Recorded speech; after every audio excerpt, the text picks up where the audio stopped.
તહેવારો પહેલા ગૃહિણીઓનું બજેટ ખોરવાયું છે। જી હા, રાજકોટમાં કપાસિયા અને પામોલીન તેલના ભાવમાં વધારો થયો। કપાસિયા તેલમાં એક સપ્તાહમાં ડબ્બાના ભાવમાં 75નો વધારો તો પામોલીન તેલમાં એક સપ્તાહમાં 60 રૂપિયાનો વધારો થયો। કપાસિયા તેલનો ડબ્બો રૂપિયા 1790 થી વધી 1885 થયો તો પામોલીન તેલનો ડબ્બો 1605 થી વધી અને 1685 રૂપિયા થયો છે। રાયડાના તેલમાં પણ રૂપિયા 50નો ભાવ વધારો થયો તો કોપરેલમાં 120 રૂપિયાનો ભાવ વધારો ઝીંકાયો છે।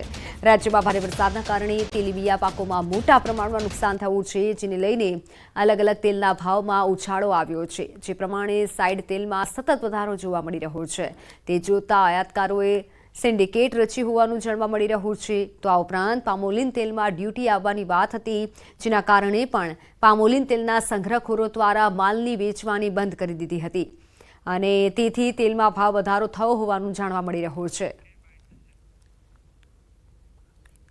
કપાસિયા તેલ 10 કિલોની અંદર છેલ્લા 15-20 દિવસની અંદર 150 રૂપિયા જેવી ખૂબ તેજી આવેલી છે અને ડબ્બે 200 થી 250 રૂપિયા જેવો કપાસિયા તેલનો ભાવ વધારો આવેલો છે। આ ઉપરાંત પામોલીન તેલની અંદર પણ 100 થી 150 રૂપિયા જેવો ભાવ વધારો આવેલો છે। પામોલીન તેલમાં ગઈકાલના આજ વચ્ચે ફક્ત 60 રૂપિયા જેવી તેજી જોવા મળી રહી છે। ભાવનગરના ભરતનગર વિસ્તારમાં એસઓજીએ દરોડા પાડ્યા। ડ્રગ્સનું વેચાણ કરતો હનીફ બેલીમના ઘરે દરોડા પાડ્યા। આરોપી ડ્રગ્સનું છૂટક વેચાણ કરતો હતો। અમદાવાદના જુહાપુરા વિસ્તારમાંથી ડ્રગ્સ લાવતો હોવાનો ખુલાસો થયો છે। ડ્રગ્સનું વેચાણ કરતો હનીફ બેલીમના ઘરે પોલીસે દરોડા પાડ્યા છે। આરોપી ડ્રગ્સનું છૂટક રીતે વેચાણ કરતો હતો। અમદાવાદના જુહાપુરામાંથી ડ્રગ્સ લાવતો હતો।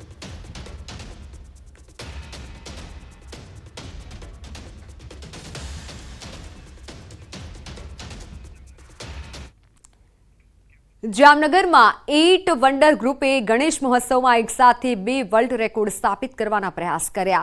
શ્રી દગડુ શેઠ સાર્વજનિક ગણેશ મહોત્સવમાં ગણપતિની ધાન્યની મૂર્તિને 551 મીટરથી મોટી હાલારી પાઘડી પહેરાવાઈ।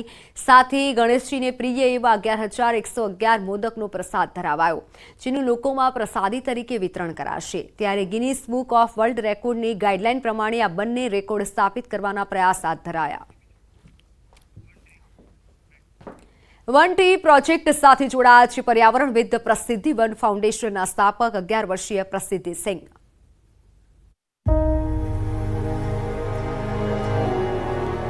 સૌને નમસ્કાર। હું 11 વર્ષીય સામાજિક ઉદ્યમી અને પર્યાવરણવાદી છું। હું પ્રસિદ્ધિ વન ફાઉન્ડેશન અને ગ્રીન પિલરની સ્થાપક છું। હું તમિલનાડુના ચેંગલપટ્ટુથી છું અને હું પ્રકૃતિ પ્રેમી છું। હું હંમેશા પ્રકૃતિથી પ્રેરિત થઈને પાંદડાઓના ગડગડાટ, મધમાખીઓના ગુંજારવ અને બીજના ફફડાટની પ્રશંસા કરું છું। 6 વર્ષની ઉંમરે મેં નક્કી કર્યું કે મારે મારું પોતાનું વૃક્ષારોપણ કરવું છે અને હાલમાં મેં 1,50,000થી વધુ વૃક્ષો વાવ્યા છે। મને 18 વર્ષની ઉંમરમાં રાષ્ટ્રીય બાળ પુરસ્કાર મળ્યો, જેના થકી ભારતમાં મારી યાત્રા ચાલુ રાખવા માટે આ મારા માટે એક પ્રેરણા હતી। પ્રોજેક્ટ વન ટ્રી નામ સૂચવે છે એક વૃક્ષ કેવી રીતે પર્યાવરણમાં ફરક લાવી શકે। આપણે સમજવાની જરૂર છે કે જો આપણે કુદરત તરફ એક પગલું ભરીએ તો તે આપણી તરફ હજારો ડગલા દોડીને આવશે। યોગ્ય માટી, યોગ્ય બીજ, યોગ્ય વાતાવરણ બધું જ મહત્વપૂર્ણ છે, પરંતુ સૌથી મહત્વપૂર્ણ છે વૃક્ષ માટે પ્રેમ, કરુણા અને આરાધના। આપણે એક વૃક્ષ વાવીએ કે 100 વૃક્ષો, આપણી સફર પર્યાવરણને લઈને અઘરી તો છે જ, પરંતુ આપણું શીખવાનું મૂલ્ય વધવાનું છે। યુવાનો તરીકે આપણી પાસે જે ઉત્સાહ છે, આપણી પાસે સાહસ શક્તિ છે, આપણી પાસે જે સર્જનાત્મકતા છે, જો આપણે આ શક્તિઓને આપણી પૃથ્વીના ભલા માટે ઉપયોગ કરીએ તો તેનો પર્યાવરણ પર અદ્ભુત પ્રભાવ રહેશે। દરેક ખડકને આપણે બચાવી શકીએ છીએ અને તેનાથી પર્યાવરણને ફાયદો થાય છે। પ્રોજેક્ટ વન ટ્રી ભારતના સમુદાયને પુનર્જીવિત કરવામાં ચોક્કસપણે સારી ભૂમિકા ભજવશે।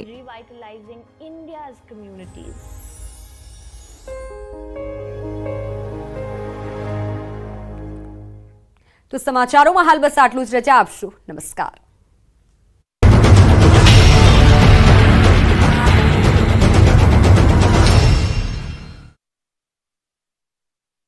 मतलब લાખોની કિંમતનો સરકારી ડાંગર બગડ્યો. ડાંગર પલટી જતા નુકસાન થયું. ડાંગર પલટી જતા હાલ તેને અન્ય સ્થળે ખસેડવાની પ્રક્રિયા શરૂ કરાઈ. નમસ્કાર, આપ જોઈ રહ્યા છો ગુજરાતની number 1 news channel news 18 Gujarati. આપણું ગુજરાત સાથે હું છું સિદ્ધાર્થ ધોળકિયા. મહત્વના સમાચારથી કરીએ શરૂઆત. ધાનેરામાં ધનાધન વરસાદથી દુકાનોમાં ઘૂસી ગયા છે પાણી.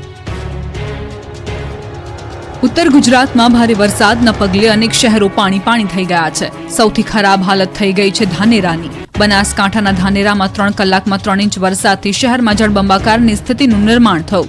ધાનેરાની મુખ્ય બજારમાં જાણે નદી વહેતી હોય તેવા દ્રશ્યો સામે આવ્યા. પાણીની મનમાની એવી જોવા મળી કે વરસાદી પાણી દુકાનોમાં ઘૂસી ગયા. મુખ્ય બજાર પાણી થઈ જતા પાણી છેક દુકાન સુધી પહોંચી ગયા હતા. દુકાનમાં પાણીની એન્ટ્રી થતા વેપારીઓનો સામાન પલળ્યો તો ઠેર ઠેર પાણી ભરાતા વાહન ચાલકો અને રાહદારીઓ મુશ્કેલીમાં મુકાયા. પાણી ભરાતા જનજીવન ઠપ થયું.